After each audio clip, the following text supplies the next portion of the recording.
Taste the Daily. விளம்பரம் செய்வதில் பொம்மை முதல்வர், சைக்கிள் சைலேந்திரபாபு மற்றும் மாரத்தான் அமைச்சர் உள்ளிட்டோருக்கு இணையாக டஃப் கொடுத்துள்ளார் திருவண்ணாமலை மாவட்ட ஆட்சியர்.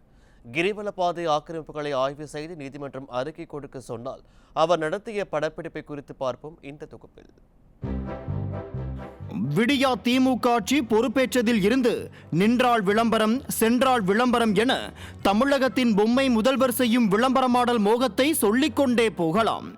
பள்ளியில் மாணவர்களுடன் உரையாடுவதை வீடியோ பதிவு செய்து அவருக்கு டஃப் கொடுக்க நினைத்த பள்ளிக்கல்வித்துறை அமைச்சர் அன்பில் மகேஷ் பொய்யாமொழி, மாரத்தான் ஓடியே விளம்பரம் தேடும் சுகாதாரத்துறை அமைச்சர் மா சுப்பிரமணியன் என இந்த விடியா திமுக ஆட்சியில் எதற்கு பெயர் போனதோ இல்லையோ விளம்பரத்தை தேடுவதில் உலக பெயர் பெற்றவர்கள்தான் இந்த திராவிட மாடல் கும்பல் என்பது அனைவருக்கும் தெரியும்.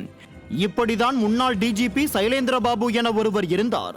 சைக்கிளில் செல்லும் போதெல்லாம் பின்னாடி ஒரு ஒளிப்பதிவாளர் கூட்டத்தை கூட்டி செல்வதை கூட பார்த்திருப்போம்.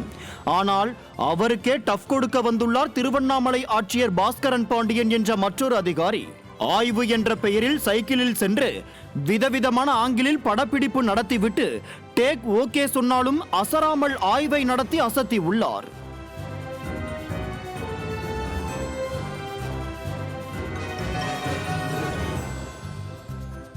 அது மட்டுமா செய்தார் நம் ஆட்சியர்?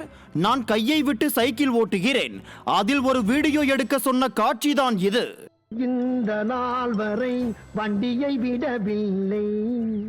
வண்டியை விடாம நாள் கணக்கா சுத்திட்டு இருக்கா. இப்படி விதவிதமாக வீடியோ எடுத்துவிட்டு நேராக எங்கு சென்றார் தெரியுமா? பேருந்து நிலையத்திற்கு வரும் பயணிகளிடம் கழிவறையில் டோக்கன் வழங்கவில்லையாம், அதனை தட்டி கேட்கத்தான் இவ்வளவு பெரிய விளம்பரம் செய்துள்ளார். டோக்கன் தரதில்லையே வரவங்களுக்குலாம் ஒன்றும் இல்லை, நீங்கள் தான் சரிங்களா? 5,000 நான் வயலில் வந்து வாங்கிட வேண்டி தான். ஒரு சிஸ்டம் இல்லையா, இங்கே இவ்வளோ தான் காசு தரணும், இதை ஒட்டுக்கன்னு சொல்கிறோம்ல. கழிவறை சுகாதாரமான முறையில் இல்லாதது குறித்து கேள்வி கேட்டுக்கொண்டே அவர் ஒரு தொகுப்பாளர் போல கையை வைத்ததுதான் அங்க ஹைலைட்டே.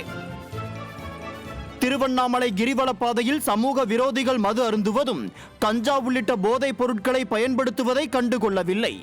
மாவட்டத்தில் புழங்கும் போதைப் பொருள் விற்பனை குறித்து காதில் வாங்கிக் கொள்ளாத இந்த மாவட்ட ஆட்சியர் வெற்று விளம்பரத்திற்காக ஒரு கழிவறையை ஆய்வு செய்ய இவ்வளவு பில்டப் விளம்பரம் தேவைதானா என அந்த மாவட்ட மக்கள் மட்டுமில்லாமல் இணையவாசிகளும் கேள்வி எழுப்பி உள்ளனர்.